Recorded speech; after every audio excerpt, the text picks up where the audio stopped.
சொக்கனுக்கு பக்கத்திலே சோடி என்று வந்தவளே நூல் புடவையில் ஒளிஞ்சுக்கிட்டு நினைச்ச தாளம் போடணுமே.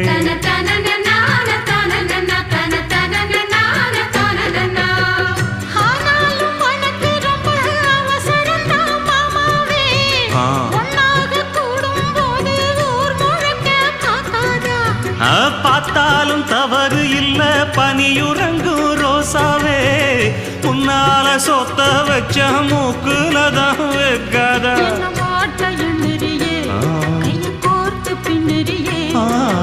பாட்ட பாடி பல விதமா சேட்ட பண்ணுறியே.